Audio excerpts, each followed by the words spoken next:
keeper of the recording. Jim Kennelly's organizing it. We're going to organize something else from. Can I ask that everybody have a paper and pencil and make sure that when you use your paper and pencil, portrait, I want landscape. Okay, so if everyone can do landscape, that would be fantastic.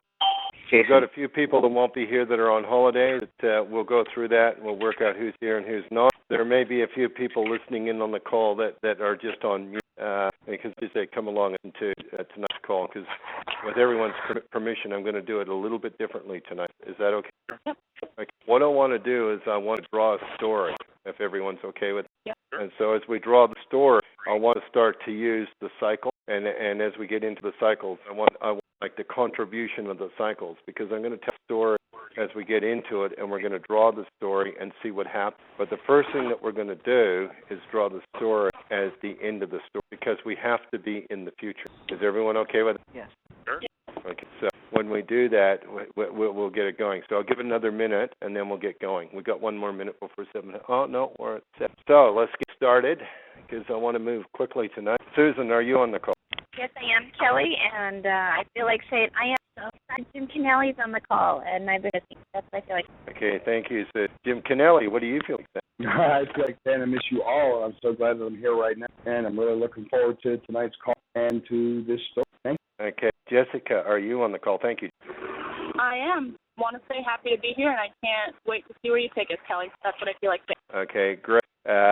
Let's see, Matt, are you on the call? Okay, so Matt's not here yet. Fred, are you on the call? I am, and I feel like saying. Fred, what do you feel like saying? I feel like saying I'm looking very much forward to the call. Welcome back, Kelly, and that's what I feel like saying. Thank you. Fred, are you on the call? Okay, no. Patrice, are you on the call? Okay, that's fine. Shepard, are you on the call? Okay, Henry, what do you feel like saying? Well, I feel like saying it's good to be home after that tour around the US and South America. Good to hear all our friends from Jim and a few other new people. Looking forward to the call. Okay, great. Thank you for that. Wayne, are you on the call? Oh, we got some of our heavy hitters missing. Kiyosaki, are you on the call? Yes, and what I feel like saying is I'm very happy to be on the call. Okay, thank you. Let's start to go back down. I know Andrea's. But be faster for me. Who if I? Jeff. Sorry. Jeff Goodman. Jeff, what do you feel like? I feel like saying hello. I also have two great minds with me tonight. We're in a meeting with Thunderbird School of Global Management for my business I'm working on. So I've got two other guys on the call with me here. Just to speed time, Kelly, I already went through the rules with them. I've got Josh and Sean here with me tonight. Okay, hello, Josh and Sean. So that's good. And I do want to move quick, so it's great that you're here. And next week we'll pick up on that. I'm really wanting to end this thing on cycle and get back to critical path if I can. Sure. And so I've come up with a thought that came into my mind today that I want to test and see how we go. Peter, are you on the call? Some of the normal guys, they'll probably be here later on, so we'll pick them up at the other end of the call. Is there anybody that I've missed that's on the call right now that I should acknowledge? Yes, Kelly, this is Mitsue from Hawaii. Hey, Mitsui, now what I'll say to you is I got to check the rules with you first before you can give me your I feel like saying. Are you willing to be on top? Yes. Support all questions? Are you willing to ask questions and share insights? Sure. Shepard, I'll get you in a minute. Are you willing to ask questions and share insights, Mitsui? Yes, Kelly. And tell your truth? Okay, that's great. So that's good. Thank you. What do you feel like saying, Mitsui? What I feel like saying is thank you, Kelly and God, for me to be, allow me to be here. And thank you, Henry, to send me all the information by email. And then I'm so honored to be here. Thank you. That's what I feel like saying. Thank you. Shepard, what do you feel like saying? What I feel like saying, it's great to be, to be on the call, and it's great to have been, in Phoenix, last week. The energy is high, and just invitation to present to a very large group of people, a group of engineers, so, hey, it's all happening. I'm sensorially comprehending the session. Well, we're going to find out. That'll be great. Is there anybody else that I missed? Has Wayne and Matt picked up on the call a bit late, or are we ready to go? This is Vanu, and I have gone through. Oh, Vanu, what do you feel like saying? Vanu, I need to go through the rules with you. Yeah. And are you willing to be on time? Support all questions? Yeah. Are you willing to ask questions and share insight and tell your truth? Hello? Okay, what do you feel like saying, Vanu? It's just an honor and privilege to be here, and I look forward to being on the call. Has everyone got a pen and paper? Yes. Okay, can everyone turn their paper to landscape so that it's not portrait, it's landscape, so that you're going across the page? Is everyone there? Yes. Yes. Okay. About an inch or 2 centimeters from the bottom of the page, draw a line right across the page. Okay. At the far right end of the page, I want you to draw a silo. Does anyone know what a silo is? No. Can anyone tell me what a silo is? Carrie, I don't know what is that. Okay, well, stay by. Can anyone tell me what a silo is? Yes, a grain storage device. Building tubular. Yes, it's a grain storage device. So at the far end of the page, I want you to draw a grain silo. And what it is, Mitsui, is it's a cylinder with a hat. Got it. You know what a cylinder is? So at the bottom, on top of the line, I want you to draw a cylinder, and on top of the cylinder, I want you to put a hat. Okay, got it. Okay, is everyone with me so far? Okay, and when we're finished, we should have a picture. Now, what that silo represents is standing in the future. What is in the silo? You've already said what was in it, Brett. I'm sorry? Grain. You already said what was in the silo. What's in the silo? Right. Grain is what's stored in silos typically, or silage. Okay, so in the silo, we have barley seed. So start to draw barley seed inside the silo. So we already know that I'm a farmer. And what I'm going to do is I'm going to plant a barley seed. And when I plant that barley seed, I want you to understand that it ends up in the silo, because the farmer already knows that silo is. And when the silo is full, what does the farmer know? He has grain for winter. He has grain for winter. What else does he know? He has seed for replanting. He has seed for replanting. What else does he know? He has value stored in that grain in the silo. His value is stored in the grain in the silo. What else does he know or she know? They have food. They have food. What else do they know? Matt. Hey, Matt, you're going to have to pick it up. Get a piece of paper and pen. I want you to draw a line across the piece of paper, and at the far right-hand side, I want you to draw a silo. And on that silo will be a cylinder, and you put a hat on top of it. And inside that silo is barley. Okay, so what we're talking about right now is, what does the farmer know when that silo is full? Stored energy. He knows how much seed he needed to fill the silo. To fill the silo. What about that he had an abundant year? Then he knows he had more water or more other elements that filled the silo. Absolutely. What about the fact that when that silo is full and brimming over the top, that at that moment when the farmer stands in the future, it has harvested everything that it wants. Now, on top of the silo, what season would you put? Brett? Autumn or winter. Autumn or winter. So, at some moment, as we put on that, on the left-hand side of the silo, it has to be autumn. On the right-hand side of the silo, or at the top of the silo, what must it be? Winter. Winter. Winter. Is everyone following my story so far? Yes. Yes. Yes. Okay, so because now I'm going to start the journey of the barley seed. Is everyone okay with that? Yes. Yes. Yes. Because what I've done is, as a farmer, am I standing in the future? Before the farmer puts one seed in the ground, what's the first thing the farmer sees? The full silo. The full silo. And where does it do its planning from? From the future. Does it plan from the full silo? Does everyone understand where I'm going with this? In the autumn, the farmer knows the silo must be full, because going into the winter, what does he know? Yeah, season's over. What else does he know? That spring will come. And Spring will come. What else does he know? But the silo will get empty. The silo will get empty. Can he grow in the winter? No. No, the farmer knows he can't grow in the winter. What he knows is, when the silo is full, that when the winter is over, what has he done? Emptied the silo. He's now got his full silo, and he's got the grain. He's weathered the storm. He's weathered the winter. He's weathered the cold. Now what does he do with the seeds in his silo? Redeploy them. He redeploys. So would it be fair to say that nature always stores in reserve from the autumn to the winter to create a spring? Absolutely. Does it vary in business? I don't think so. Everyone's wondering what to do, and yet nature knows what to do. Nature already knows. In every one of those seeds, what do they represent to nature? Potential. Growth. Potential growth. What's inside the seed? what is the seed at that moment? Stored energy. Stored energy. Future. It's future. What sort of things does the seed store? Whatever A little bit of water, carbohydrates. Regeneration, duplication. Yes, it starts to store. Does it store starch? Yes. Yeah. Yes. Does it store protein? Yes. Yes. Does it store sugar? Yes. Yes. Yes. And then in that seed, that very seed, that single seed, does it store and protect the sugar, the protein, the starch, the ability to grow? Does it store it? Yes. Yes. So at that moment, nature has created its own storage because it has an outer cover, a hard outer cover, and that hard outer cover protects it from the elements. Why do I choose the barley? Yeah, I want to brew beer later.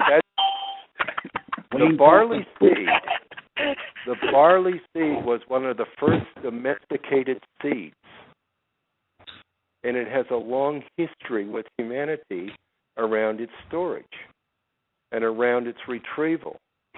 And did God, in His design or her design or its design, did it create a storage system in every seed? And so where I've started is I've started in the autumn and the winter knowing that my silo is full. If I'm an investor and I'm wanting to make sure I can get to spring, I'm wanting to make sure I can get back to that summer and that harvest, what must I do? Do I plant seeds? Store seeds. Store seeds. Yes, at some moment, if I'm not looking at what's going on around me and saying that some of those seeds are going to be used for this, some of those seeds are going to be used for that. So all of a sudden, nature has created its own storage and retrieval system. Does everyone understand? The very seed itself is more complex than a computer system that stores and retrieves knowledge. Now, does the seed aggregate? How does the seed aggregate? By making more seeds when it grows? Well, it may aggregate that way. What I'm saying is, does it come together with something else? Yes, it's the result. It stores the genetic information after the flower was pollinated in sexual reproduction. So it's aggregating genetics from the community. Okay, it does that. Now all of a sudden, I've got this storage of protein, starch. I've got amino acids coming in, and then all of a sudden, I want to take it somewhere else, and I want to aggregate somewhere else. Do I aggregate by becoming beer? Do I aggregate becoming part of a pig? Do I aggregate by being part of a milking system? Does it become something else when you use it? So I've harvested some so that I can grow the seed next time, and as I'm going through the winter, do I have other things that can produce energy, can produce things for me? Yeah. So does that seed aggregate with something else? And then at that moment, does it become something else? Yes. Yep. Does everyone understand where I'm going with the story? Yes. Yep. So all of a sudden, we've got this seed that's aggregated as a seed and done all the things that Susan talked about. Does it then re-aggregate into something else? Can it become flesh? Yes. Mm-hmm. Can it be mixed with something else and become bread? Yes. Can it be mixed with something else and become beer? Yes. Does it all fit together? Yes. Does it all fit together? Yes. Yeah. And does God or nature allow that? Yes. Yes. Did I invent it? No. Nope. Did I discover it? No. Yes. Yes. And is nature repeating? Mm-hmm. Yes. You see, as nature goes on, does it repeat? Yes. Are there things that are stored? Does nature create storage? Yes. And then all of a sudden, when it creates storage, does it also create aggregation? Yes. So if we take a metal, if we take nickel and chrome, put them together, do we create something else? Definitely. Did we invent it? Nope. We didn't invent it. What we did was discover the combination of the aggregation. Is everyone starting to understand where I'm going with this? Yeah. Kelly, this is Wayne. If I can interject, and I apologize for being late. The chiropractor was here and went overtime. I'm fascinated that you're talking about this as I get on the phone because an hour ago I was reading on the internet about a book called Natural Capitalism by Paul Hawken, Hawken. Paul was an author back in the 70s and 80s that had a profound effect on how I see the economy. He's a person who you wouldn't think would have any economic knowledge, but if I could quote something from his book, actual returns are diminishing and harvests are volatile. 2/5 of the food production energy goes to processing and distribution, and another 2/5 to cooking and refrigeration by final users. Only 1/5 is used on the farm, half in chemicals. We use 10 times as much fossil fuel energy to produce as food returns. The cost, liabilities, and the systems of our ecosystem is unaccounted for. Soil, the ultimate natural capital, quoting the book, which the Chinese call the mother of all things, is being lost to erosion faster than it's being produced and is suffering overproduction of organic fertility. And here's the part about seeds. Genetic diversity of all food crops is being reduced. For instance, India is replacing 30,000 native varieties of rice with one super variety. Seed banks are being neglected. Agrochemical companies are seeking to make themselves the sole lawful proprietors of the world's legacy of plant diversity. Now that has a little bit of a negative tone, but what his work really speaks to is the need to embrace the principle of aggregation that you're talking about and not to allow over-specialization to kill it. Absolutely. And the reason why I started with the silo and the reason why I put it on the right-hand side of the page is I'm standing inside that silo and I'm knee-deep in barley seeds and I've had a great year. I've experienced that. I've experienced the silo brimming with grain. I've experienced feeding pigs the grain. I've experienced taking them to a market in the winter. And what I'm saying is, as we start there on the right-hand side of the page, we start to get what a farmer sees or what nature does. And we understand that it's all about how do I store it, how do I retrieve it, how do I time the market, when I'm timing the market, what happens to me, how do I do more with less. Is this making sense to everybody? Yeah. How do I husband the resource? Isn't that the big picture? How do I husband my resource? How are the guys going from Thunderbird? Is this too wide for? This is Jeff. We're on mute. No, they're right with us. Okay, good. I want to stay on task then. So now, we've got that line on the page. I want you to go to the left-hand side of the page, and I want you to plant a seed, and that seed could be no deeper than 1/4 of an inch from that line. I want you to draw that seed, right? Now, as a farmer, I've planted that seed. And I planted it at a certain distance because I've worked out that if I have it at somewhere between 3/4 of an inch or 2 inches below the soil, what's going to happen with that seed? It'll survive and grow. Sorry? It'll survive and grow. It'll survive and grow. So you can do it the way Wayne spoke about it 2 weeks ago. You can put it in there in the winter and it'll lay dormant. What you do, though, is you put that seed in the ground at a certain distance between the top of the soil and where the seed is. Why? It's necessary to both protect it and to give it access to both moisture and sunlight to bring about the germination. It puts it in the perfect position to cooperate with its partners in life. Okay, so exactly. What's its partners in life? Soil, water, sunlight. Sun, soil. Exactly. So on that little seed, now start to rain on it. So start to put some rain on the seed. Right? And for that matter, draw seeds all across to the silo. Draw lots of seeds across to the silo. Right? So when you do it, have at least 10 seeds, a quarter of an inch from the line, all the way to the silo, right? Now, as you've got all those seeds, will all of those seeds survive? No. As a farmer, I know that if I get 80% germination, I've had a great season. And so what would cause 80% germination? Proper planting time, proper moisture. Okay, so proper planting time, proper. You said it, Brett? Yeah, moisture, rain. Yeah, favorable conditions. Favorable conditions. Keep the chickens and the birds out of there. What's that? Keep the chickens and the birds off the soil. Keep the chickens and the birds off the soil. Prevent So is erosion. this all happening processionally? Yes. Yes. Okay, so as that's moving, as that seed's moving, all of a sudden I have too much rain. What happens to the seed? Pressure rain.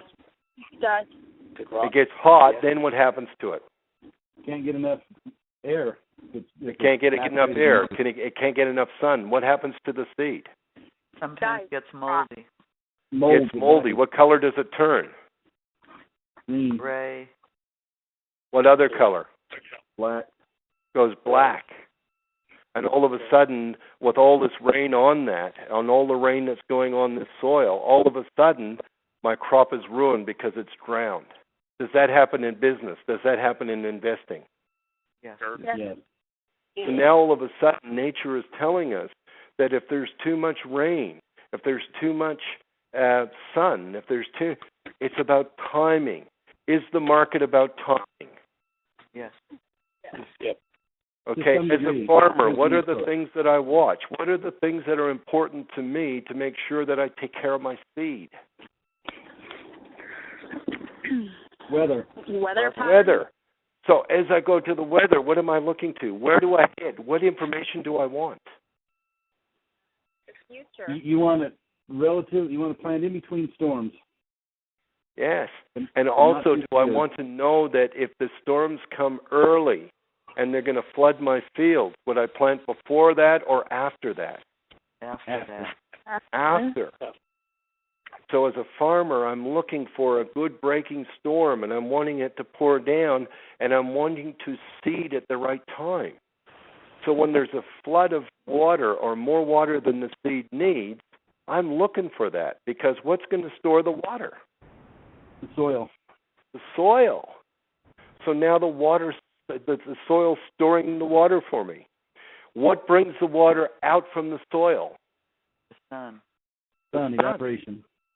The sun pulls it through capillary. Wherever the heat is, the water will head towards. So as a farmer, I know that, and I say to myself, okay, I'm going to plant after a big rainstorm. I'm going to get it stored in the soil, because with that storage, what's it going to do to my crop? Give it a jump start. It's going to give it a jump start. As a jump start, is it going to increase my yield to the silo? Yes. Oh, yeah. So now, am I planning my investment? I'm now in the spring. So above the barley seeds, halfway across the page, put spring. Right? Okay, it's been a perfect start to the season. Everything is going well. As I start to look at those seeds, 80% of my seeds are going to germinate. I already know that I'm going to get 80% germination because I understand that some are going to die. So when I plant my seeds, do I account for that? Yes. I account. And I can tell you as a farmer, I know that if I'm going to plant 1 acre, or I'll use a hectare in this case because it's easier, it's 1,000 square meters. If I plant the 1 hectare, I am going to need about 250 pounds or 200 kilos of seeds, roughly speaking. Does that make sense to everybody? Yes. Which is 120% of germination, roughly? So at that moment, yes, I go at 180% of what I need, knowing that 80% are going to die. Or 120 so as a business guy, as an investor, do I have to have that sort of hedge? Yeah, it's called marketing. It's called marketing. It's called all the other things that go with it. R&D. And so at that moment, what I know is that because some things are going to work and some are not. And I know some are going to die. So now, as we go, we're 5 days into the seed. What does the seed start to do by design? Form roots and sprout. Okay, so it forms the roots. What do the roots represent? If I don't have roots, what will happen to my plant? It'll fall over. It's the base of the structure. It's the base, so it now becomes the stability of my whole operation. I'm wanting to make sure that my seed starts to go into the earth and out to the sky or the sun. And the further it goes outwards, what must happen inwards? The deeper it must go down. The deeper it must go down. So I know my crop can be 24 inches to 48 inches high. Do I want my crop falling over when I harvest it? No. So if it doesn't have a good root system, guess what? It will. That's what it does. It'll fall over. Does that happen in business? Yes. Yep.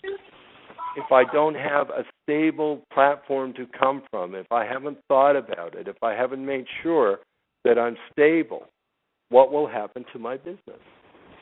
Collapse. Collapse because it has no foundation. Our businesses today building without foundations. Yeah. And have you noticed that a lot of businesses start up very fast, die very fast? Look at the .com. The ones that went up through the roof in value, their PE values, how long did they last? Not very. Not very long. Did they put in structures? Did they just worry about the skyscraper without the floor, without the foundation? Yes. And, of course, what did all the investors forget? Fundamentals. The fundamentals of structure. You know, oh, the guy's 21 years old. He's a genius. He'll make this thing fly. We had 21-year-old billionaires one day, and the next day they were broken and couldn't understand. There was no structure. So I'm not saying that a 21-year-old can't do it. What I'm saying is put down your structure. Put down your roots. Because at that moment, you can go out further. If you don't have the roots to go out further, how the hell do you expect to grow? How do you expect to have a stable foundation? Doesn't nature tell us that? Yes. The same thing with the tree. The only reason why I'm using the barley plant is why? It represents the full cycle. It represents what? A full cycle. A full cycle in what time frame? A full grow, a full season. What's a full season in time? 12 months. Is it 12 months, Wayne? The life cycle of a barley plant? Oh, no. It's more like 4, depending on the climate you're in. Yes, the only thing that makes it 12 months is the seasons. So it's the in-between the growing. And all of a sudden, as you're going through, the barley seed's life cycle is between 4 and 6 months. And so what you're seeing in a very accelerated rate is the life cycle of a barley plant. You couldn't say that was the life cycle of an oak tree. No. Right? Right. Okay, so now all of a sudden we've got this. We've got the foundations going into the world, into the earth, and they're going out to the sun. So it's out there, and it's feeling all its glory. It's beautiful. It's pushing through, and these little green stalks start to push through, and all along the black soil, all along that page, you can see green. And as the green's starting to grow, you say, one shoot coming up. Oh, my gosh, as a farmer, that's the moment you're alive. Because you know, and I'll tell you something else, just from a psychological point of view. As a farmer, you know how straight you can drive a tractor. Is that true, Wayne? Yeah, you can't lie to the world about that. Yes. And what do all your neighbors, everybody around, what do? They judge your skill based on the symmetry of your rows. They start to look and say, "Oh, geez, he was asleep at the wheel. Look at that row." Or he planted too many seeds. Look, it's doubling up. Or they might say, "Holy smokes, his seed hopper was blocked. Holy, he drove a whole run and he's got four rows that are blocked. What happens to his yield now?" Like my uncle used to tell me when I did that, he said, "Wayne, I'm still nickels and dimes slipping down my leg, out of my pocket." Out of my pocket, because the person driving the tractor didn't take enough time to watch that the seeds went into the ground. Does that happen in business? Yeah. Sure. All day long, people miss the fine details. And all of a sudden, the yield on that paddock may change simply because there was one block hose. Taking the seed down to 1/4 of an inch or 3/4 of an inch. All of a sudden, you've got this stuff going on. Can you start to see it in your picture? Now, what's going on to the green that's going? What's the sun saying to it? Grow, grow, grow. Reach, reach, reach. It's reach to me. Come to me. Come out. And then all of a sudden you got this great day, the green's going out, oh, the plant's coming up, and all of a sudden it says, it rains. Now what does that tell the seed? Put the roots down deeper. Get as much of that stuff as you can. Put your roots down deeper, but son, shoot up another shoot. It looks like it's going to be a good season. We can afford 2 shoots. And we're going to have 2 stems that are going to produce us 2 lots of seeds. And the seed down below says, "Thank you for that coating. I'm going to work forward on that baby." And then all of a sudden, sun shines and it's growing and it's reaching for the sky and it rains again. What happens? Deeper root, more bigger, stronger, more heads on the seed. Does that happen in business? Yes. Yeah. Is the season starting to look good? I'm making more sales. It's starting to work the way I want it to work. And now all of a sudden I'm saying, "Holy smokes, this looks real good. I'm going to bump this up with some urea. I'm going to put some nitrogen on it because I want it to flick up 3 or 4 more." Because every one of those represents more money. And every one of them represents abundance. And every one of those says, this is what I can do. So now all of a sudden my barley starts to grow outwards. And it's got 5 stalks. As a farmer, right there, what do I know? You're going to have something to put in the silo. Yeah, what else do I know? You're pretty darn good. Yeah, what else do I know? I'm thinking about all the good things right now because I'm feeling good, I'm warm and fuzzy, and everything's great. What do I know now? Hope a storm doesn't come through and knock it all flat. Well, a storm might knock it all flat. What else do I know? I haven't even got to the storm knocking it all flat yet. What else do I know? I've now got 5 shoots. Are you at capacity? Am I at capacity? What happens if it doesn't rain again? Yeah, you're going to need more rain. Because at that moment, all of a sudden, I think I'm a genius. It was all me. It wasn't the seed. It wasn't the sun. It wasn't the rain. It was all me. I'm a freaking genius. And then Huey turns off the rain. What happens to my plant? Starts to wither. All that stuff above the ground. Excuse me, someone was speaking. Go ahead. Yeah. What happens? They wither. They wither. And instead of being big, fat, heavy seeds, they start to be small seeds that you don't want to put in your silo, but you've got to put them in your silo because there's a winter coming on.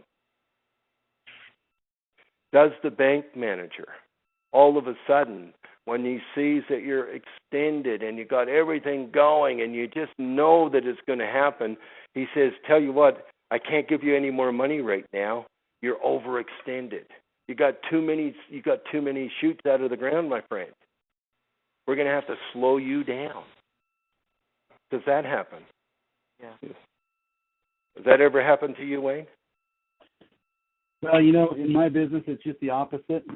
Farmer banks are a lot smarter than real estate banks. Real estate banks, when things are going good, get crazy and loan like there's no tomorrow, where they become part of the problem.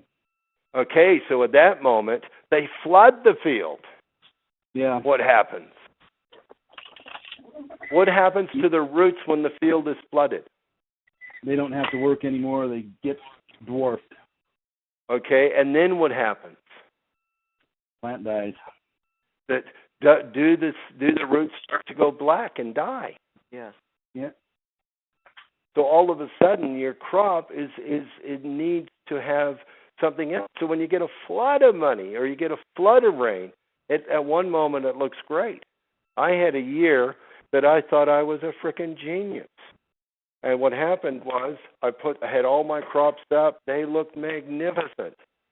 And I had $20,000 in the bank that was burning a hole in my pocket. What I did is I bought a bunch of urea. And with that urea, I sprayed it with an airplane. I was just full of myself. I had more money and more sense, and I was going to be a multi-millionaire from one crop. I put it on, and the forecast was 10 points of rain. So, you know, it sounded good. 10 points always sounds pretty good, don't you think, Wayne? Yeah. So I got 10. I was thinking on 10 points of rain, but guess what? I got 300 points of rain. Oh, baby. Ooh. What happened to my urea? Washed away. Washed away. Yeah, it went next door. The guy next door got the value.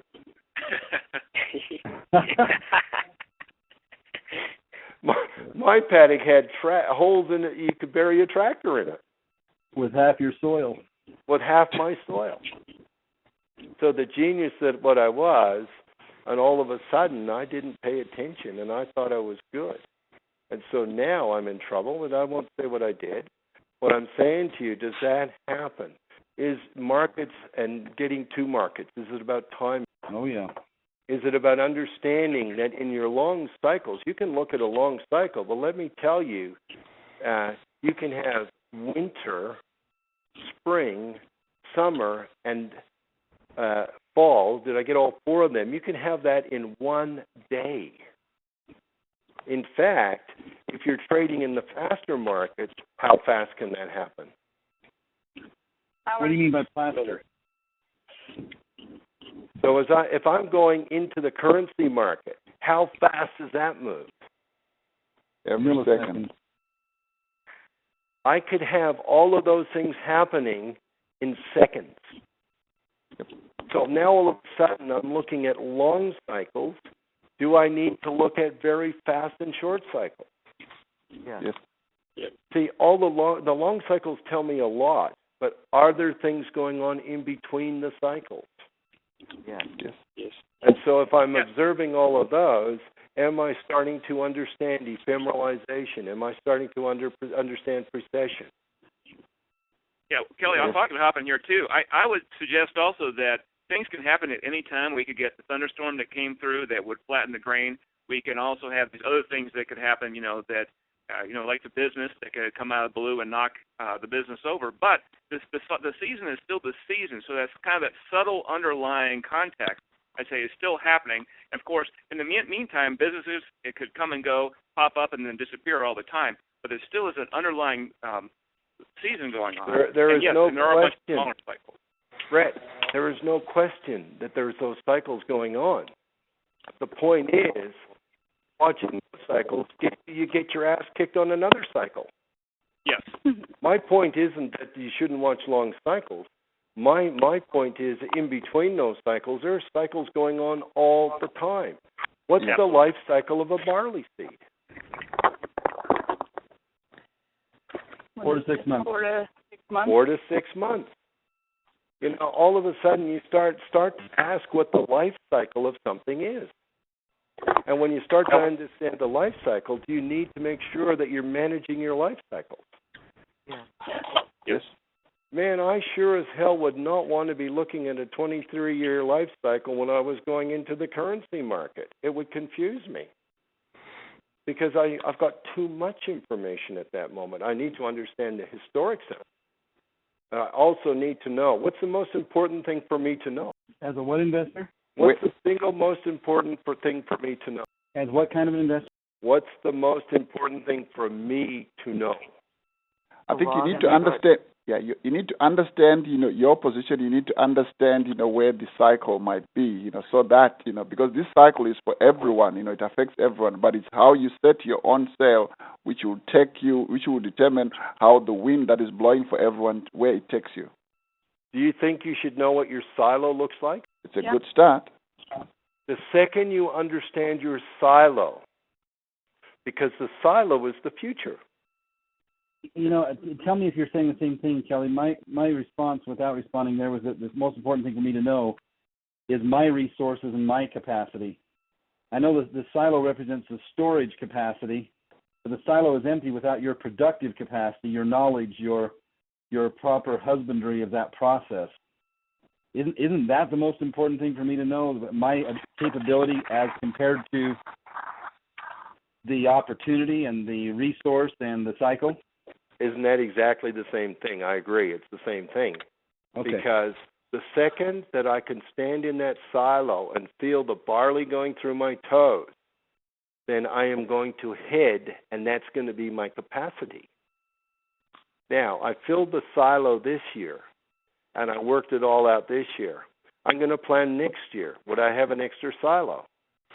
If you know you can fill it and think you can, sure. It depends on exactly how I'm planning, what I understand, where I'm going, all the parameters that affect me, and the speed around that. And would it be important for me to understand whether or not another silo was justified? It will be. Yeah, absolutely. Did we get, in the 60s, did we have a glut of grain? Yeah. We had silos full of grain, right? No place to sell it, sitting on barge. No place to sell it. We had nothing because, like Wayne's talking about, we forgot about capacities. Yeah. We forgot about personal capacities in us, capacities outside us, around us, and between us. Well, and we just did that in the real estate market. We thought if we built it, they would buy it, and that there was no end to any market on any product, that somehow it was going to be sold to someone. And I kept asking, who are these someone that is going to be sold to?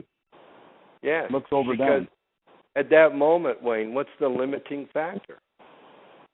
Purchasing power and the need for the product. What about the purchasing power is one thing and need for product? What about the legal systems that say you can only have so many people coming in? Do you really believe that 6 billion people don't want to live in the USA? Oh, yeah, exactly. Immigration, for sure. Everybody wants to live here, man. This is the land of the free. You mean, hell, you can go down to any supermarket and get whatever you want. You can get anything you want at Alice's restaurant. You don't think the whole world wants that? Absolutely. So now all of a sudden you got, this supply and demand stuff is controlled by what? Cycles. And we think we're smart. We think, well, we can work this one out. We can do this or we can do that. So let's go back to the barley seed because we've only got a few more minutes. Is this story making sense, and is it an interesting story? It is. Yeah. Kelly, if I could interject real quickly, there was a joke in the exchange community. These are some pretty smart old boys who said, we're 14 years into a 7-year cycle.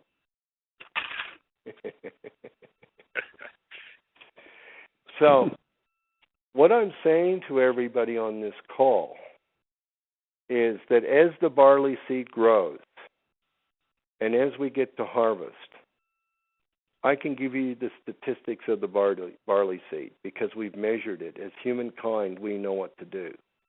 If we put in the 250 pounds or 100 kilos, whichever way you want to look at it, on a hectare, we know that in a normal season given to us by all the forecasting of the weather, we know that in my particular area, the fertility of the land would produce me on 90 pounds or 90 pounds an acre, 250. So if I looked at that on a hectare, would produce me 3 tons of barley. 100 kilos of barley seed would produce me 3 tons of barley. Each barley plant, if it put up 3 stems and had 42 seeds on each stem, it would produce me that. So I know that if I counted those, I would be able to work out how much grain I'd get out in the field. And would I insure against the number of seeds? Because what's exactly what Brett's saying is the moment I can calculate that, do I start to mitigate my risk? Yeah, because you can quantify it. I can now quantify and mitigate. So I'm constantly looking at mitigating my risk. So now I've had this perfect season. I got these big, fat seeds, and I'm just about to put them in. So you can draw all that along. And I'm just about to put them in the silo. And then all of a sudden I said, you know what? Some of these seeds might be better as seeds, and some of them might be better as food. So what do I do to my seeds? Upgrade. Yeah, do I upgrade or do I grade? You grade and sort. Right. I grade and I sort, and I take anything up to 60% of the seeds away, and I'm left with the best seeds for what? Planting next year. Planting next year. As an investor, and I know that it's coming on, do I get rid of all my duds, or do I hang on to my duds and get rid of all my good ones? No. Milk those cash cows. So I'm looking to hang on to my best investments, the ones that I know are going to be plump for the spring. And what do I get rid of? Do I get rid of all the shitty little seeds that may not be that good for me? Yeah. Yep. And so I grade them out. And then what I do with my seeds is I say, you know what? I want to look after you because you're the best. And then what I do is I pickle them. What do I pickle them for? Preserve them. I don't want the weevils eating my prized grain. I don't want any of that. So am I mitigating my risk again? Yes. Yes. So I look at my investments and I make sure that they're insured. I make sure that I can carry them through with me because I don't want moisture getting to them and rotting them away. I don't want weevils eating my barley seeds because if they eat my barley seeds, they're eating my future. Because what I've done, I knew that I had a future when I stood in the silo the year before. What am I creating now? Next year's For the future. next year. Next year's future. But God, He's been so good to me. He's a great God. What He did was He said, if you give me 90 pounds of seeds per acre or 100 kilos per hectare, I'm going to give you a ton of seeds. If you look after your seeds and you do that, can you have a better yield the next year? Yes. Does everyone understand what I'm saying? Yeah. Yeah, for one If I thing, store my future, all of a sudden, God's given me the best seeds to go forward, and then He's given me another lot of seeds to aggregate with something else to create other future. I can now turn the seed into milk. I can turn it into beef. I can turn it into pork. I can turn it into bread. I can turn it into beer. I didn't design all of that. I discovered it. And so when we're looking at this and we're starting to look at ephemeralization, we start to look at what drives it. And it's the inquiring mind that we start to drive. It's the thing that we head forward. And all of a sudden we start to look at cycles, short cycles, long cycles, specific cycles. Are there different cycles going on all around us in the investing world? Yes. Absolutely. Yes. Are there all kinds of cycles going on a daily basis? Yes. Weekly basis? Yes. Monthly, yearly? Yes, yes. 10 years? 17 years? Because everything repeats. Everything Repeat. and it picks up Speed. Momentum, speed. And what we're going through right now on all of this stuff, with all of our planning, all of our thinking, is the Internet. Has it made us slower or faster? Faster. Has it made us faster? Yes. Yes. And faster? Yes. Yes. Yes. And faster? Yes. Yes. And faster? Yes. Yep. Is transparency global now? Yes. Yes. Getting there. It's getting there, and what's happening is all of that stuff's what's going on between all of the thought process. So, to me, a barley seed is no different from any business. It's about the cycles the barley seed goes through. It's about standing in the future with the barley seed. It's about understanding that. And if I understand that one thing, can I become a great investor? Yes. What do you think, Wayne? You have the capacity. That alone might not do it, but you're on your way. The thing is, if I can understand the precessional effects of a barley seed, can I become a great investor? If you can apply the lessons, yes. If you can apply what God's already given, it's like the encoding on that is how could you possibly design something as beautiful as a barley seed? Ain't no way. So with that, Susan, what do you feel like saying?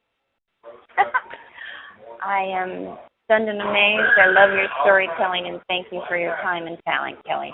That's what I feel like saying. Jim Kennelly, what do you feel like saying?